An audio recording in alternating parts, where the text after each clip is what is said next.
አሁን እንጫወት። እንጫወታው።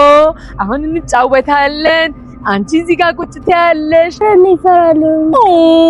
ምንም የሚያስፈራ ነገር የለም። ታች እስክትደርሺ ድረስ ደስ የሚል አየር ትስቢያለሽ። እኔ ደግሞ የምገዛልሽን አታውቂም። እሺ? እኔ እፈራለሁ። የኔ ቆንጆ የማደርግልሽን አታውቂም። ታች ደግሞ እጠብቅሻለሁ። እሺ። እንጫወት።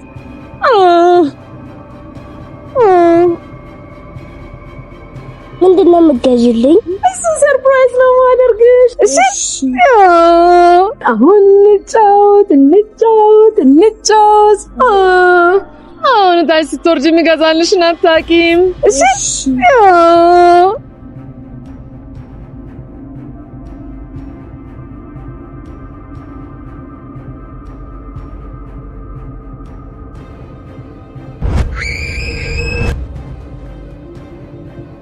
ሲንደሪላ። አቤት ወንድሜ፣ ሲንደሪላ ማለት ሰው እባክህ እንድታጫውተኝ ንገራት። ዲኑ ያንን ጄሪ ማድረግ ትችላለች። አይ አልፈልጋትም፣ እሷን ነው የምፈልገው።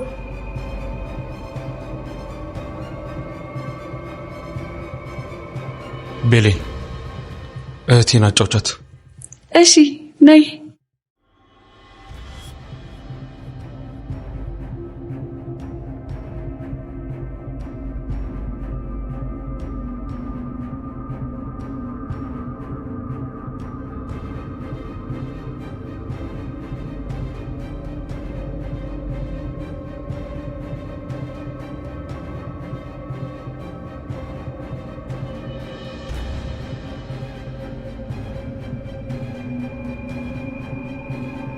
አስደመምኩሽ አይኔ ሲንደሪላ። አንቺ ምን እየሆንሽ ነው? አሁን እንድታጫውችኝ እፈልጋለሁ። ብዙም እንዳታከፊ። እሺ እንደዛ ከሆነ ትምሪም ትያለሽ።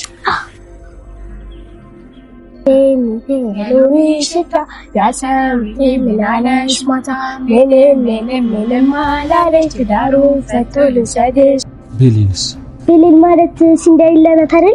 ሲንደሪላ? አዎ ወንድሜ። ማን ነው እንደዛ ያለት? እኔ። ለምን? ቆንጂዬ ስለሆነች ነው። ቆንጂዬ ናት እንዴ? አዎ። ምን ነው? አረ ምንም፣ ልክ ነሽ እኮ። በዛ ላይ ከፍሪዝ ትሻላለች። ማነች ፍሪዝ? አክስቴ ነች ናታ።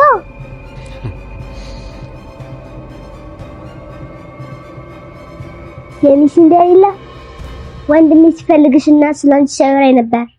አቤት አቷም ነው። አረ ዝም ብላ ነው። ዝም ብዬማ ቢሆን እንደፈለግካት አታውቅም ነበር። ዳም ይኸውልሽ ቤሌን ቆንጆ ናት ሲለኝ አዎ አልኩት። በሉ የቀረውን እናንተ ጨርሱት።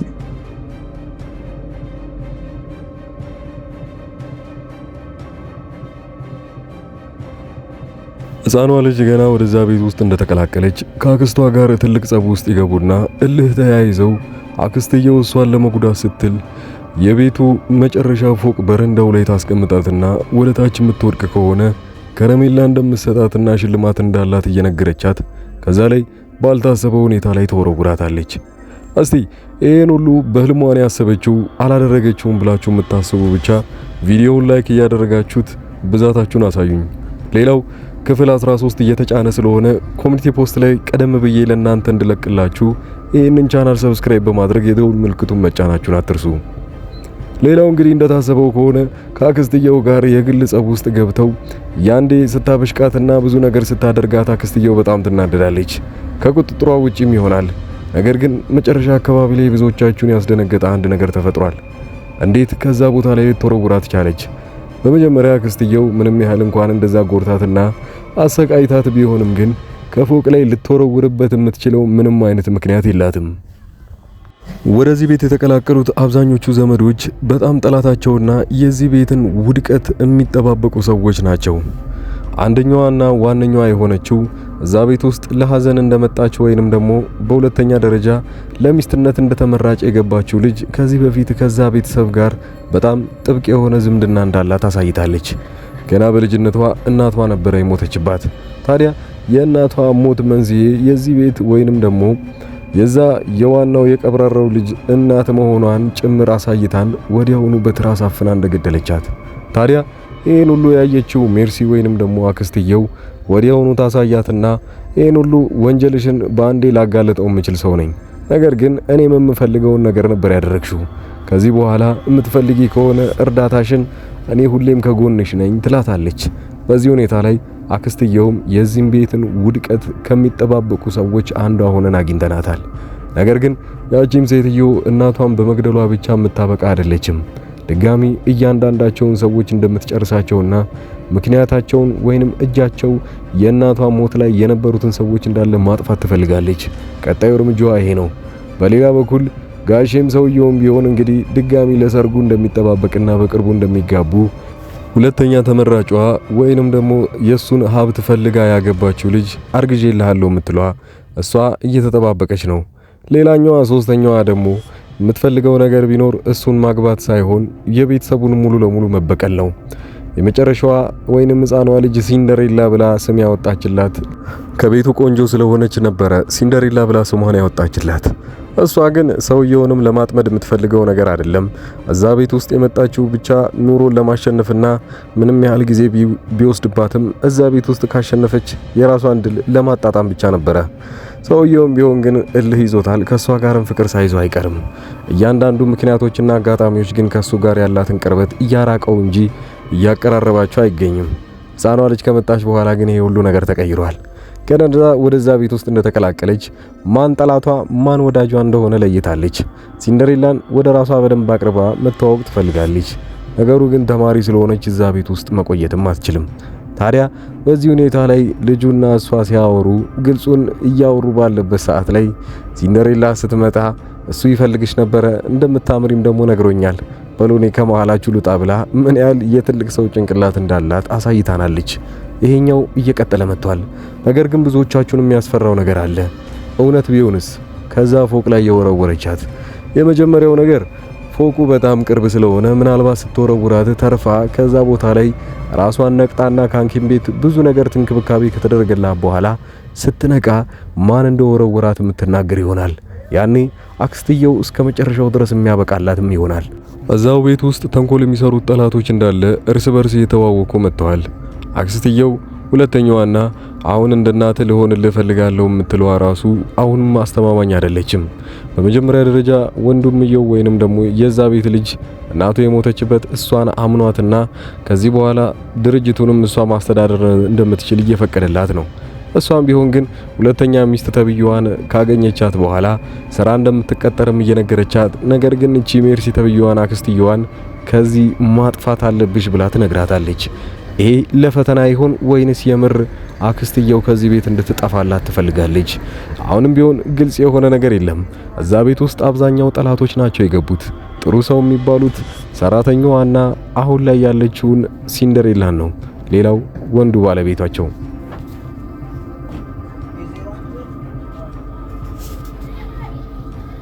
እስቲ ሌላው ወደዚህ ድራማ እንዲቀላቀሉላችሁ የምትፈልጉት ሰዎች ካሉ ኮሜንት ላይ አስቀምጡ። ለምሳሌ ከነ አደይ ድራማ፣ ኖላዊ፣ ለዛ ወይንም ደግሞ በሐረግ ድራማ የምታውቋቸው ብዙ ሰዎች አሉ። ይሄ ድራማ ገና ከመጀመሩ የአንድ ቤተሰብን ሲን ብቻ ነው እያየን ያለነው እስካሁን ድረስ። ድራማው እየሰፋና ክፍሎቹ ከፍ እያሉ በሄዱ ቁጥር አዳዲስ ሰዎችን መተዋወቃችን አይቀርም። እናንተ ቀደም ብላችሁ እንዲቀላቀል የምትፈልጉት ስም ሰው ካለ ኮሜንት ላይ አስቀምጡልን። እዚህ ሙሉ ቤተሰብ ውስጥ እንዳያችሁት ከሆነ 3 ሰዎች ብቻ ናቸው ምንም የማያውቁና ኖርማል ህይወታቸውን እየመሩ ያሉት። አንደኛው ባለ ሀብታም ልጅ ነው። እናቱ ከሞተች በኋላ የሱን ገንዘብ ለመካፈል ወይንም ደግሞ ሀብት ንብረቱን እንዳለ እዛ ቤት ውስጥ ለመውረስ እያንዳንዱ የሱ ዘመዶች እዛ ቤት ውስጥ ተገኝተዋል። እያንዳንዳቸው ሳይሳካላቸው ወደፊት እንዲሳካላቸው ብቻ ተንኮሎችንና የተለያዩ ተግባራታችን ማድረጋቸው አይቀርም። በዚህ ሁኔታ ላይ ነው ቤሊል ወይንም ደግሞ ሲንደሬላ እሱን መርዳት የሚኖርባት። እሱን ለመርዳትና እሱን ለማገዝ ስትል ጥልቅ የሆነ ፍቅር ውስጥ ይገባሉ። በዛው ደግሞ ማንም አያለያያቸው። ነገር ግን ለሱ ሚስት ለመሆን እዛ ቤት ውስጥ የገቡ ሌሎች ሰዎችም እንዳሉ አትርሱ። እነሱ ደግሞ ስለሚቀኑና ምናልባት የሱን ከማረጓ በፊት እሷን መቅደም አለብን ብለው ሌሎቹ ተንኮል እየሰሩ እሷንም ለመጉዳት ይሞክራሉ። አሊያም ከዛ ቤት ውስጥ ግን ትልቁን ፈተና የምትቋቋመው ወይንም ደግሞ ብዙ ፈተና እሷ ላይ ሊመጣባት የሚችለው እቺው ሲንደሬላ የምትባለው ልጅ ነች። ታዲያ ይሄን ሁሉ ውጣ ወረደ አንድ ላይ በእያንዳንዱ በቀጣይ ክፍሎች ውስጥ አንድ ላይ የምናያቸው ይሆናል። የቀድሞ ታሪኩ እዛ ቤት ውስጥ ልትገባ የቻለችው ምክንያቷ የነበረው ምንም እንኳን እሷ የራሷን ክብር ዝቅ ባታደርግም ግን የአንድ ባለ ሀብት ልጅ ለማግባት ሲባል ውድድር ውስጥ እሷም አንደኛዋ ነበረች።